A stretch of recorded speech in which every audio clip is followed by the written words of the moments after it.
Assalamualaikum warahmatullahi wabarakatuh. Innal hamdalillah nahmaduhu wa nusalli wa nusallimu ala rasulil karim amma ba'd. Faqad qala Allah Subhanahu wa ta'ala wa ta'awanu 'alal birri wat taqwa wa la ta'awanu 'alal itsmi wal 'udwan. Shadaqal 'azim. Alhamdulillah. Mari kita senantiasa meningkatkan syukur kita kepada Allah Subhanahu wa taala agar nikmat yang Allah berikan kepada kita Allah tambahkan dan juga menjadi asbab kebaikan buat kita semua. Salawat dan salam semoga tercurah kepada Nabi kita Muhammad sallallahu alaihi wasallam, kepada sahabatnya, kepada keluarganya dan juga kepada seluruh umatnya yang setia mengamalkan sunnahnya. Mohon sekalian, pagi hari ini, subuh kali ini kita ingin melanjutkan kajian kita tentang kitab Riyadhus Shalihin. Bab fit ta'awun 'alal birri wat taqwa. Bab tentang saling tolong menolong dalam kebaikan dan ketakwaan. Bab tentang saling tolong menolong tentang berbuat kebaikan dan ketakwaan ataupun kebanyakan manusia. Allah Ta'ala berfirman, wa ta'awanu 'alal birri wat taqwa. Al-Maidah ayat 2. Nama ayat ini sudah ma'ruf, sudah kita dengar, bahkan kita hafal. Itu Allah firmankan yang mafhumnya adalah wallahu a'lam bishawabil murad. Hendaklah kalian saling tolong menolong dalam kebaikan dan ketakwaan. Adalah kalian saling tolong menolong dalam kebaikan dan ketakwaan. Juga Allah berfirman, wal 'asr innal insana lafi khusr illa alladziina aamanu wa 'amilus shalihaat wa tawassaw bil haqq wa tawassaw bis sabr. Demi masa sesungguhnya seluruh manusia, umat manusia berada dalam kerugian kecuali orang-orang yang beriman, beramal soleh atau mengamalkan kebaikan-kebaikan dan saling berpesan itu dalam untuk mengerjakan yang hak dan saling berwasiat atau berpesan dengan untuk menetapi kesabaran. Al-Asr 1-3. Al-Imam Syafi'i rahimahullah ta'ala berkata, satu kalam, satu ungkapan yang maknanya adalah innan nas aw aktsarahum fi ghaflatin an hadhihi surah. Sesungguhnya manusia ataupun kebanyakan manusia dalam kelalaian dari mentadabbur, merenungkan, memikirkan tentang surah ini. Surah apa tuh? Al-Asr. Artinya suratnya pendek, suratnya singkat, hanya ada 3 ayat, tetapi mengandungi atau memiliki makna yang sangat dalam, yang sangat luas, yang kalau kita renungkan, kita pikirkan, kita kerjakan, kita amalkan, maka akan mendatangkan kebaikan buat diri kita, keluarga dan umat manusia. Kenapa? Ayatnya singkat, mudah dicerna, mudah dipahami. Tapi sedikit sekali orang yang mengamalkannya. Manusia seluruhnya, dalam arti kata pejabat, rakyat, orang kaya, orang miskin, itu dalam kerugian tanpa terkecuali. Yang dikecuali hanya siapa?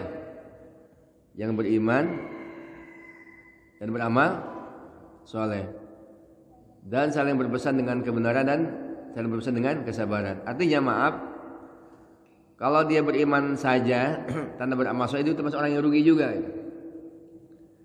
Atau dia beriman dan beramal soleh tapi tidak wa tawassaw bil haqq wa tawassaw bis sabr, dengan kata lainnya tidak dakwah, yang mudah dicernanya. Tidak berpesan dengan kebenaran, tidak saling berpesan dengan kesabaran.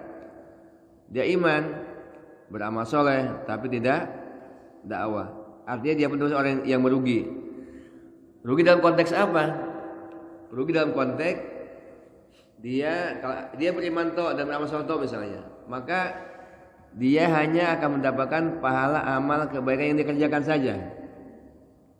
Kalau dia sudah meninggal dunia, kecuali apa? Sedekah jariyahnya, anak yang soleh yang mendoakannya, termasuk apa? Ilmu yang dia diambil manfaat oleh orang lain, itu kan termasuk tawassul. Maka apa? Maka amalnya terputus. Terputus seiring dengan tertutuplah pintu, seiring dengan kematiannya, maka habislah amal dia.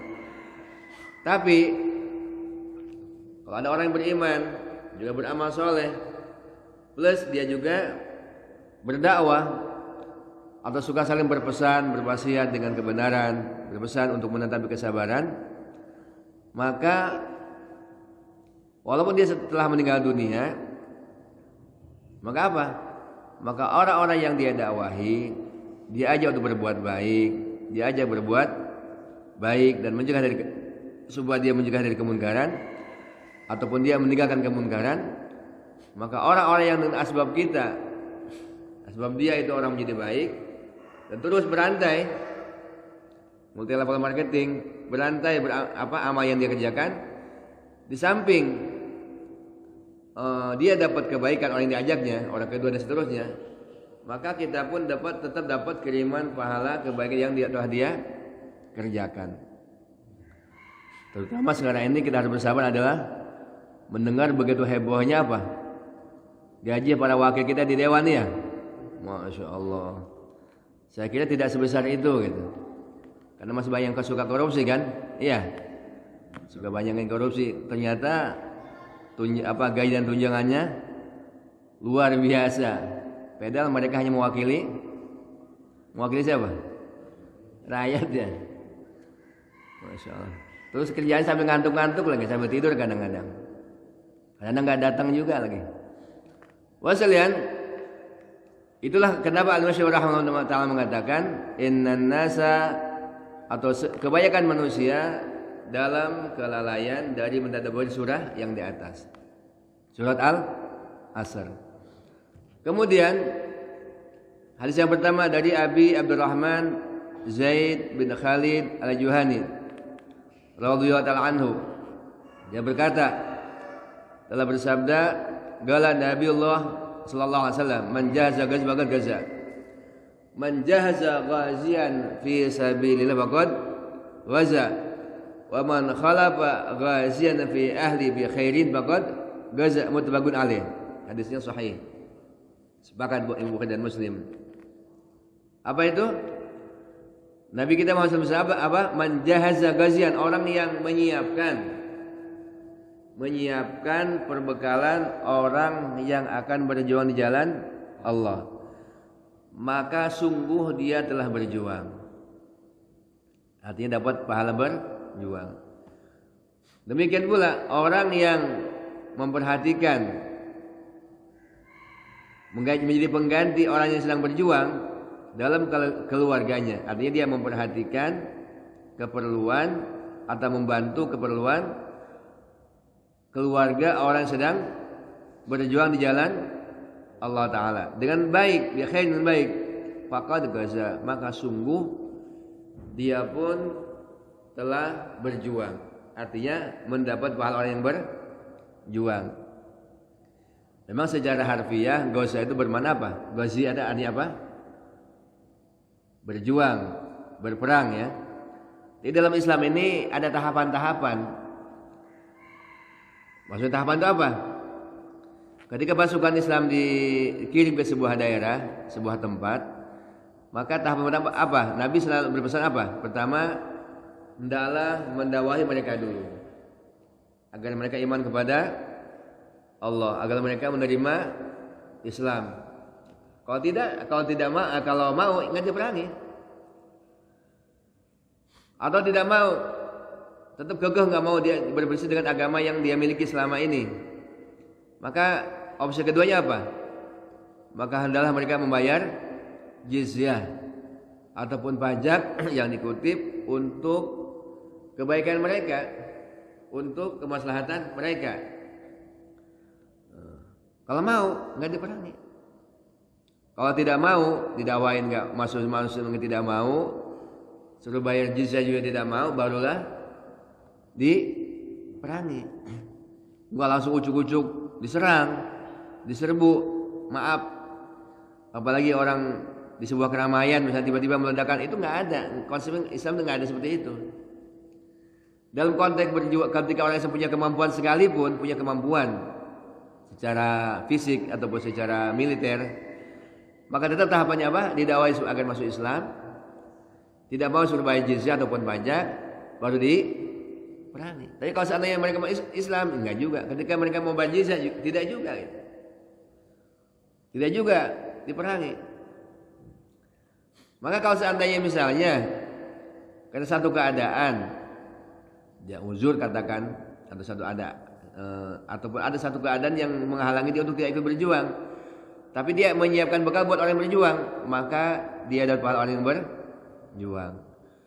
Ataupun dia tidak menyiapkan berbekal buat orang yang berjuang, berdakwah, berjuang di jalan Allah Ta'ala, tapi dia memperhatikan keluarganya yang berjuang, dia perhatikan keluarganya dengan baik, maka itu pun dia dapat pahala orang yang berjuang.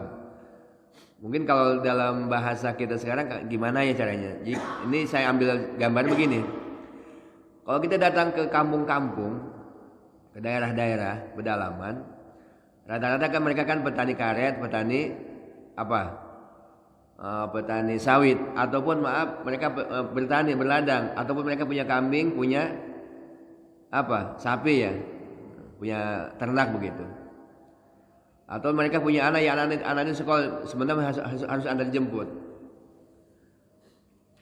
Maka misalnya dia diajak untuk keluar di jalan Allah Ta'ala untuk berdakwah. Saya mau, saya minta, cuman saya tidak bisa. Karena apa? Karena saya harus memanen sawit tiap sebulan kah, ataupun memanen karet setiap hari kah, misalnya kan, ataupun harus nyangkut dan sebagainya. Termasuk juga harus mencari umpan buat kambing dan ternak saya. Maka ya itu dimusyawarahkan siapa yang bisa menggantikan posisi dia sebagai, yaitu untuk keperluan itu, atau nyadap karet, atau panen sawit, ataupun bertani, atau termasuk juga mencari umpan buat ternaknya. Ini yang disebut dengan waman khalafa ghazin fi ahli faqad ghazal. Dalam konsep yang sekarang kita mudah gitu. Tapi kalau zaman itu secara umum adalah orang yang memperhatikan keperluan siapa? Keluarga orang sedang keluar jalan Allah Subhanahu wa taala. Dulu Sayyidina Abu Bakar sebelum menjadi khalifah, menjadi Amirul Mukminin, mengirim rombongan dakwah, rombongan pasukan untuk berjuang di jalan Allah Ta'ala. Maka ada satu keluarga yang mana dia punya seekor kambing betina. Sementara ya harus diperas kan susunya untuk minuman, untuk konsumsi keluarga tersebut. Maka beliau sendiri yang turun langsung untuk memerah susu kambing setiap hari dan diberikan kepada keluarga tersebut. Seperti itu. Dia kirim, waduh, dia punya apa? Punya tanggungan. Jadi dia kalau lagi ada senantiasa memerah susu buat anak dan istri, buat keluarganya. Maka ketika orang ini diberangkatkan oleh Sayyidina Abu Bakar sebagai khalifah pada masa itu, maka beliaulah yang menjadi pengganti untuk memerah susu kepada keluarga tersebut. Ini yang dinamakan waman khalafa ghaziyan fi ahli bi khairi faqad ghaza. Maka di sini termasuk dalam bab wa ta'awanu 'alal birri wat taqwa. Saling tolong-menolong dalam kebaikan dan ketakwaan. Jadi seseorang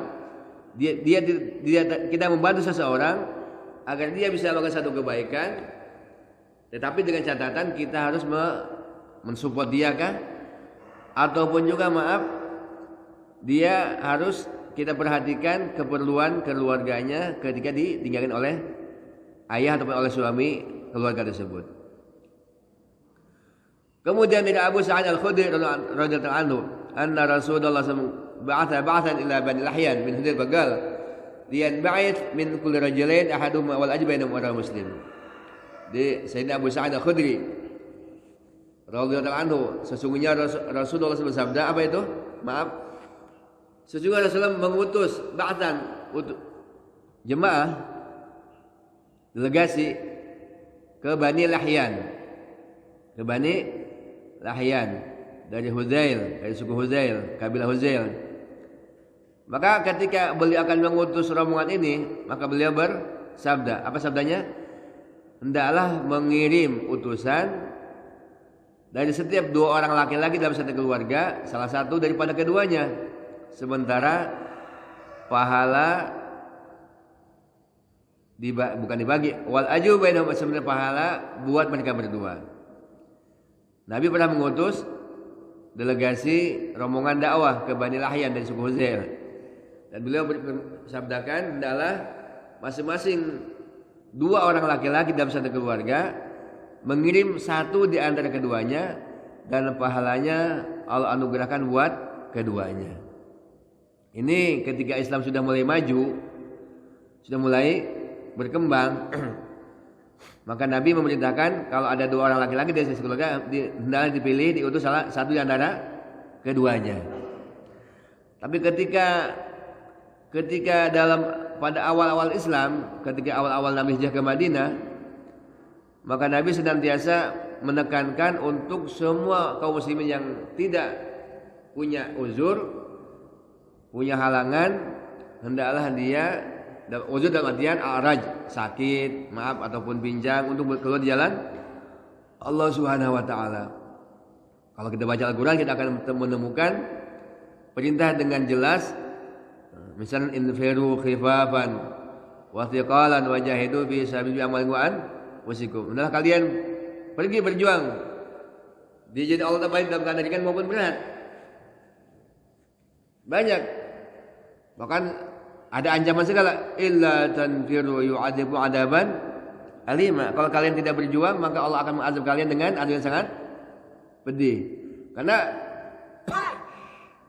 kondisi pada saat itu, kalau orang muslim tidak berjuang, konsekuensinya adalah, maka ya bukan bertambah jumlah umat Islam, justru yang ada adalah sebaliknya. Maka Nabi sangat menekankan untuk setiap laki-laki yang muslim yang tidak uzur, maaf tidak pincang, maaf tidak sakit, dia untuk keluar di jalan Allah Subhanahu wa taala. Tapi ketika sudah mulai ada perkembangan, artinya sudah banyak orang-orang yang masuk Islam, maka apa? Maka Nabi menekankan dalam kondisi tertentu, hendaklah apa?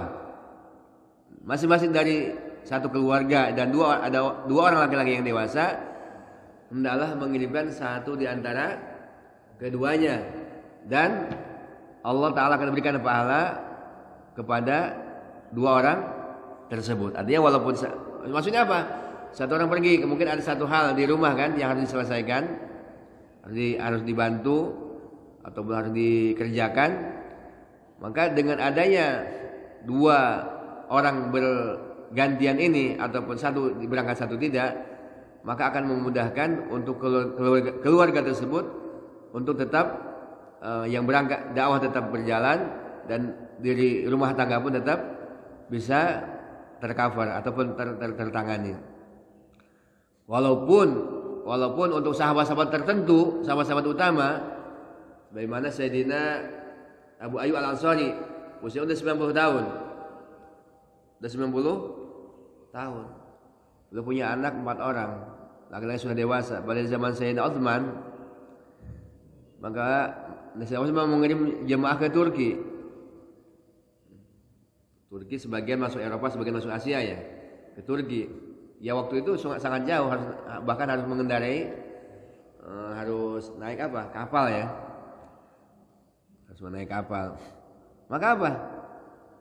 Maka kata putranya, wahai ayah, engkau ini telah, ketika Sayyidina Utsman mau mengirim jemaah ke sana, kata anaknya, wahai ayah, Akan berjuang zaman Nabi, zaman Abu Bakar, zaman Sayyidina Umar. Karena udah sepuh, udah tua. Sekarang kami aja yang berjuang, ayah di rumah. Tapi karena Sayyidina Abu Ayyub ini orang luar biasa, beliau tetap bilang apa itu? Bagaimana dengan firman Allah Ta'ala, infiru khifafan wa thiqalan. Hendaklah kalian berjuang dalam keadaan ringan maupun berat. Dulu waktu muda saya ringan, sekarang sudah tua, maka dalam keadaan berat. Maka saya ingin mengamalkan ayat ini. Satu. Yang keduanya, kalau urusan yang lain saya bisa demikian kata beliau. Artinya saya di rumah, kalian berangkat. Tapi kalau urusan sorga, gimana? Tidak demikian. Urusan syahid, saya tetap ingin mendapatkannya. Maka akhirnya beliau pun diberangkati walaupun usia sudah 90 tahun. Kalau kondisi usia kita pada zaman ini umumnya orang kita gimana? Jangankan dari Madinah ke Turki. Iya, naik unta, naik kuda. Untuk dari rumah ke masjid sudah berat, iya. Sudah pakai tongkat, iya gitu kan? Udah berat, udah beralasan ini dan itu. Itu kehebatan sahabat-sahabat Nabi SAW. Dan itu salah satu fadilah naik kuda ternyata. Kalau kita sering naik kuda itu ternyata akan memperkuat fisik kita gitu. Maka rahmatullah hanya berangkat. Dan beliau ikut Sayyidina Abu Ansari. Kemudian apa? Kemudian ternyata Allah Ta'ala menghendaki beliau syahid di jalan Allah Ta'ala. Sakit. Tapi ketika sakit beliau katakan, kalau saya meninggal dunia, saya ingin dibawa ke akhir titik di mana rombongan ini sampai. Meninggal, sakit dan meninggal. Akhirnya terus dibawa oleh jamaah. Akhirnya beliau meninggal di Siprus. Kalau sekarang maksudnya Siprus ya. Dulu termasuk Turki. Sekarang beliau meninggal di Siprus sana. Maka rahmatullah, kalau sahabat Nabi seperti itu. Artinya walaupun beliau tua, sudah uzur, sudah ada pengganti, kalaupun tidak berangkat, sebetulnya ada pintu rukhsah, kemudahan dan keringanan dengan sebab ada anak yang berangkat. Tapi kalau urusan sorga dan urusan syahid, mereka tidak mau kalah dengan anak-anak mereka. Maka rahmatullah, apa ya, buat orang tertentu yang memang imannya kuat, imannya sempurna dan memang ingin syahid, ya tidak mengapa dia tetap walaupun usia sudah tua dan sudah uzur, dia tetap berjuang di jalan Allah Subhanahu wa taala. Tetapi kalau seandainya misalkan ada dua orang keluar, laki-laki yang dewasa dalam satu keluarga dan satu dan yang berangkat, itu pun Allah Ta'ala memberikan anugerah, pahalanya tetap yang di rumah pun mendapat pahala yang sama dan yang berangkat. Dari Abdullah bin Abbas radhiyallahu anhuma, anna Rasulullah SAW laqiya rakab birauha. Nabi SAW berjumpa dengan rukkaban atau rakban. Apa itu? Rombongan yang sedang mengendarai unta, kafilah. Birauha di Rauha, nama sebuah daerah, Bagal. Maka Nabi bertanya, melegaum, siapa kalian? Siapa orang-orang ini? Maka mereka jawab, galu al-muslimun, kami orang-orang Islam. Faqalu, maka orang-orang itu yang kaum itu atau orang itu yang ditanya oleh Nabi rombongan itu bertanya, "Man?" Kalau demikian siapa engkau? Ini rombongan ini enggak tahu bahwa itu Nabi. Qal Rasulullah, saya ini Rasulullah. Nabi SAW. Maka ketika rombongan itu mengetahui bahwa ini ada Rasulullah SAW, maka seorang laki-laki mengangkat seorang bayi, seorang anak kecil. Farafat ilai imratul sabiyan. Seorang perempuan mengangkat anaknya yang masih kecil. Apa katanya? Alihada hajjun. Adakah buat orang ini perintah untuk haji? Qala na'am. Iya, kata sabda Nabi. Walaki ajar, tapi pahalanya buat engkau. Pahalanya buat engkau. Jadi ketika Nabi melihat rombongan sedang berkendara dan beliau enggak kenal, tanya siapa? Oh, orang Islam. Oh, itu pun Nabi tanya siapa? Saya Rasulullah. Maka timing itu seperti ditanya untuk ada seorang sahabi jadi sahabat karena jumpa dengan Nabi. Kalau demikian, ini saya punya bayi nih. Dia wajib haji apa tidak? Oh iya, boleh, tetap wajib. Cuman apa? Ada boleh berhaji apa tidak? Boleh. Cuman kan engkau yang membimbing, yang memangku, menggendong anak tersebut, maka pahalanya buat engkau. Ada seorang anak kecil, sebenarnya secara ini kan taklif itu setelah akil baligh, taklif wajib ya. Kalau ketika anak kecil ternyata biayanya kita biayain, kalau istilah sekarang, kalau dulu dia kan tidak bisa berkendara sendiri, maka dibawa oleh ibundanya.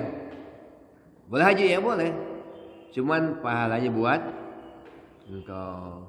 Pahalanya buat engkau. Siapa? Ibundanya. Juga sekarang kalau kita masih punya anak kecil, dulu masih boleh dulu ya. Tahun 95 sana udah boleh, tapi semenjak waiting list tahun 96 kan mulai waiting list.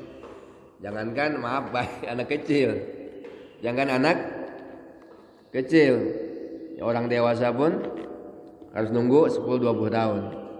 Tapi artinya ketika satu keadaan ternyata kita bisa memberangkatkan umroh lah, katakan yang mudah sekarang kan, susah juga ya. Kemarin maksudnya anak-anak kecil untuk umroh, maka dia tetap boleh untuk berumroh bareng dengan orang tuanya. Tapi karena dia dibiayai oleh orang tuanya, maka pahalanya buat orang tuanya. Itu termasuk dalam bab wa ta'awun 'alal birri wat taqwa. Kemudian dari Abi Musa al-Asy'ari radhiyallahu anhu, dari Nabi sallallahu an-nagal al-khasin al-muslim al-amin alladhi yudafi ma umira bih wa yu'tihi kamilan wafiran tayyiban bih nafsuh fa yad'uhu ila alladhi umira lahu bih ahlul tasaqin muttafaqun alaih. Nabi bersabda, al-khasin, orang yang jaga gudang, yang muslim. Khazin orang yang jaga gudang kan, tempat penyimpanan, pemeliharaan. Muslim yang terpercaya, yang mengerjakan apa yang diperintahkan kepadanya, kemudian dia memberikannya dengan sempurna titipan-titipan itu. Sempurna, dan dia merasa senang, tidak merasa menjadi beban. Dan dia berikan titipan itu ataupun barang itu kepada orang yang diperintahkan untuk menerimanya. Ahadul mutasaddiqin, maka dia menjadi satu di antara dua orang yang bersedekah. Maaf nih, ketika sedekah sudah jumlahnya besar, zakat atau sedekah misalnya kan, dikumpulkan, sehingga untuk distribusi harus perlu orang yang ada gudang harus menjaga. Ya otomatis juga ketika ada gudang, barangnya banyak, harus ada orang yang hirasa ataupun sukriti ataupun orang yang jaga ya, jaga gudangnya kan begitu. Maka ketika orang dengan sukarela menjaga gudang, bahkan dia mungkin ikut membagikan juga, ikut distribusi juga. Walaupun dia secara itu dia tidak ikut mengumpulkan ataupun tidak memberikan sedekah kepada lembaga tersebut. Maka apa? Walaupun dia kerja hanya menjaga saja, tapi dia orangnya amanah. Jaga, kemudian ikut juga distribusi, maka dia termasuk satu di antara dua orang yang bersedekah. Artinya apa? Orang yang bersedekah dapat pahala, dia pun dapat pahala juga. Ya contoh yang mudah sekarang kan, misalkan maaf dikorbankah ataupun zakatkah, iya, ataupun infakah ataupun sedekahkah kan, misalkan di kolektif di DKM misalnya. Kemudian ya ada orang yang jaganya, kalau jumlahnya banyak ataupun pada musim bencana kan, kita suka kirim barang-barang second dan sebagainya ataupun makanan dan sebagainya, mie, beras dan sebagainya. Maka apa? Walaupun misalnya saya cuma bisa nganterin distribusi ke daerah bencananya, itu dia termasuk satu di antara dua orang yang bersedekah. Ini dia juga dapat pahala orang yang bersedekah. Yang terakhir, Allahu Akbar. Wa fi alladhi yuti ma umira bih. Maka Bapak sekalian, artinya apa? Kalau orang itu walaupun hanya tugasnya menjaga dan distribusi sedekah yang diberikan atau yang dikumpulkan kemudian dibagikan kepada kaum muslimin yang membutuhkan, maka dia pun termasuk orang yang dapat pahala orang yang bersedekah. Maka mudah-mudahan sekalian kita ini termasuk orang-orang yang wa ta'awanu 'alal birri wa taqwa. Ada satu hadis yang saya sampaikan tidak ada dalam kitab ini, ada tapi mungkin pada buku yang lain. Ajib. Nabi sallallahu apa itu? wallahu fi hajati Allah Ta'ala senantiasa menolong hamba. Wallahu fi maka nabi ali akhi. Allah Ta'ala senantiasa menolong hambanya selagi hamba itu menolong saudaranya.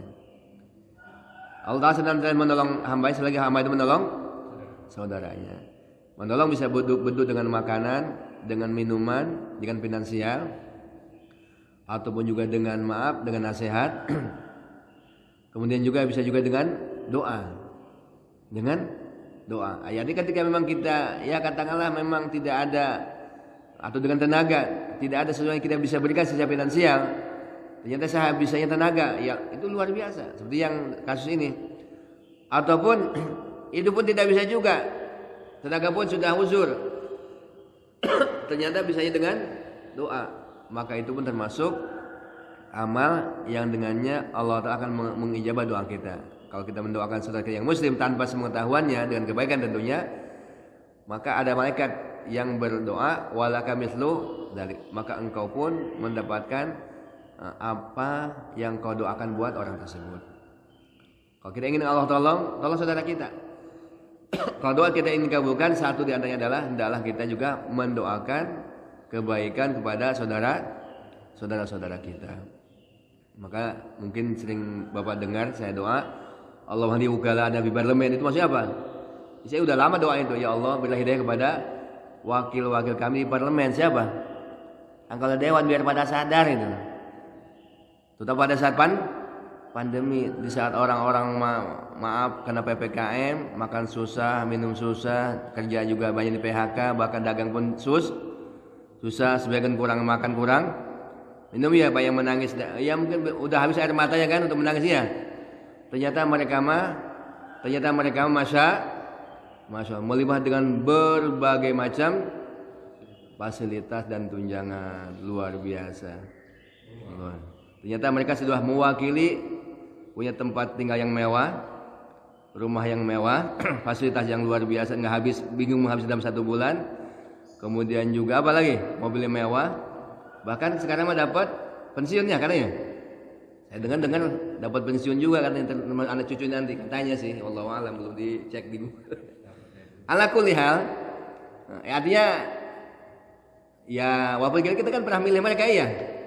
Ternyata mereka masya Allah nggak ada peduli sama kita. Maka ya yang saya bisa lakukan adalah Allahumma hdi wukalana, ya Allah berilah hidayah pada wakil-wakil kami di parlemen, ya anggota DPR dan MPR itu kan. Mudah-mudahan Allah buka mata hati mereka, buka hati mereka agar mereka mau menjalankan sesuatu yang diamanahkan oleh rakyat, sehingga mereka bergelima dengan harta dan tunjangan, sementara rakyat yang mewakilinya, yang mewakilkannya, masya Allah menjadi korban kebijakan yang mereka buat malah.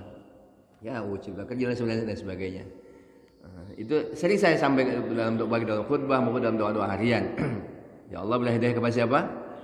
Para wakil kami di parlemen. Allah berilah surga, ya Allah berilah hidayah kepada tentara dan komandan mereka, kepada syurga, polisi juga kepada mereka. Supaya juga Allah Ta'ala beri hidayah kepada mereka. Itu yang saya bisa lakukan kan gitu. Artinya apa, kita pun insya Allah bisa semua. Ya artinya tidak bisa dengan yang lain. Doakan mereka agar mereka mendapatkan hidayah dari Allah Subhanahu. Minimal bisa mensedekahkan berbagai macam tunjangan yang enggak termakan oleh mereka gitu. Disedekahkan sama fakir miskin. Semoga Allah beritahu insyaallah. Ada yang bertanya Pak sedikit? Mengenai yang anak kecil pergi haji, pahalanya untuk orang tuanya, namun pergi hajinya sah atau tidak, terus bagaimana untuk selanjutnya wajib berhaji lagi atau tidak? Kalau pahalanya buat ibu atau buat orang tuanya berarti kan sah hajinya kan. Cuman ketika dia dewasa, ketika dia akil balik, dia wajib haji lagi gitu. Ini berlaku untuk semua, untuk puasa, untuk sholat, juga untuk haji. Ketika nanti dia sudah akil balik, maka kewajiban hajinya tidak gugur dengan waktu haji masih kecil. Sama ketika sholat ataupun puasa, ketika dia akil balik, tetap dia harus maksudnya tetap pahalanya kan buat orang tuanya kan. Jadi maksudnya ketika dia haji ataupun umroh, ketika dia belum akil balik, kemudian setelah dewasa atau setelah akil balik, maka kewajiban hajinya tetap ada dalam keadaan kepada dia gitu. Makanya kan pahala ini buat siapa? Orang tuanya. Sah dan kemudian nanti kalau sudah akil balik dia wajib haji lagi. Kemudian Pak ada yang lagi? Ya, saya mau tanya hubungannya dengan Amir Mukminin tadi, yaitu pernah salah satu jemaah kita menanyakan gitu ya, jadi kita tuh tidak wajib untuk mengikuti Amir Mukminin atau Umar yang mempertontonkan, mencontohin kemungkaran. Nah dalam hal ini kita menyikapinya seperti apa? Sedangkan dalam itu ada dua hadis yang bertentangan. Satu, kita tidak boleh menentang Amir Mukminin ini meskipun dia mengambil harta kamu, bahkan mencambuk punggung kamu. Kita harus tetap. Yang satu sisi, kalau nggak salah hadis Bukhari mengatakan bahwa kita tidak diwajibkan mengikuti perintah Amir Mukminin yang mencontohkan kemungkaran. Nah itu gimana kita dalam hal ini? Jadi begini, ya sebetulnya beda konteksnya ya. Memang ayatnya ada ati Allah wa rasulullah minkum kan, taati Allah dan juga Rasul juga pada pemimpin kalian. Juga man atau ani orang taat kepada amir itu sama dengan taat kepada aku. Kalau asani orang masih kepada amir juga masih sama dengan masih kepada aku. Jadi begini, sebetulnya kan konteksnya berbeda dalam artian karena cara memilihnya juga berbeda, maka hasilnya pun kan berbeda, natijahnya kan begitu, ataupun sistem pengangkatannya. Kemudian juga yang kedua, sistem yang sekarang berjalan kan presidensial ya, atau sistem kepresidenan kan. Jadi bukan bentuk keamiran, dalam artian dia tidak menjalankan semua konteks syariat yang dikehendaki. Kalau seandainya terlepas dia sebagai manusia punya kekurangan ataupun juga ya katakanlah banyak kekurangannya, saya pribadi kan sebagai pemimpin, tetapi dia memang konteksnya dia tetap menjalankan syariat, tapi dia pribadi ada kekurangan dalam artian kedzaliman yang dilakukan. Kalau emang itu cara awalnya itu betul waktu pengangkatannya, maka ya kita emang diharuskan bersabar untuk tidak melakukan perlawanan walaupun hak-hak pribadi kita diambil gitu. Kalau masalah mentaati nih, kalau masalah mentaati orang yang tidak baik ataupun termasuk pemimpin tidak baik, memang ada kaidah la ta'anil makhluk, masalah tidak boleh kita mentaati makhluk siapapun mereka dalam bermaksiat kepada Allah Subhanahu wa taala. Cuman kan begini, artinya kalau memang selagi kita tidak perintahnya itu, kalau itu perintah untuk maksiat, jangan kita ikutin. Dan kita ikutin. Kalau misalnya nih, kalau konteks sekarang, kalau ada kebijakan-kebijakan yang sesuai dengan perintah Allah Rasulnya tidak bertentangan, ya kita ikuti. Tapi kalau memang bertentangan, ya jangan diikutin gitu. Jangan diikutin. Kalaupun toh terpaksa kita harus mengikuti karena satu keadaan, misalkan karena mungkin kita kejar dan sebagainya, ataupun PNS kali sekarang, maka kita ada perasaan benci dalam hati kita gitu.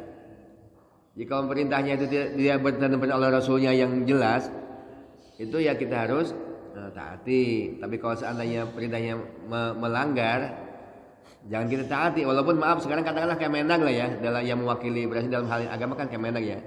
Kalau Kemenagnya ternyata mengatakan agama itu sama, ya jangan kita ikutin. Gitu. Dia Islam, dia mewakili dalam hal ini, dia mewakili presiden dalam hal keagamaan. Jadi kalau memang dia keyakinan seperti itu, ya jangan diikutin. Jadi ikut. Tapi ketika maaf kita akan nikah nih, maaf nih, atau menikahkan anak-anak kita, ya tetap kan prosedurnya apa? Kalau ingin dapat surat, ya ke KUA kan gitu. Ke KUA, ya dapat RT, RW dan seterusnya, kemudian ke KUA dan dinikahkan anak kita supaya dapat surat, dan anak yang lain harus bisa dapat akte kan begitu. Tapi kalau misalkan dalam hal-hal yang berkaitan dengan jelas ya. Tapi kalau misalnya nih, contoh pajak lah sekarang, itu kan bertentangan. Tapi kalau memang itu hak kita diambil hak kita oleh mereka, ya nggak apa. Kalau pribadi hal yang sifatnya pribadi kan gitu.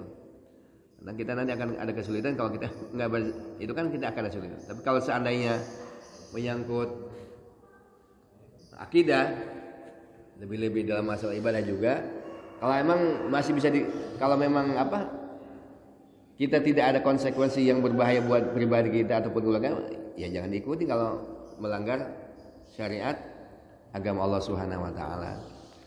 Ya, artinya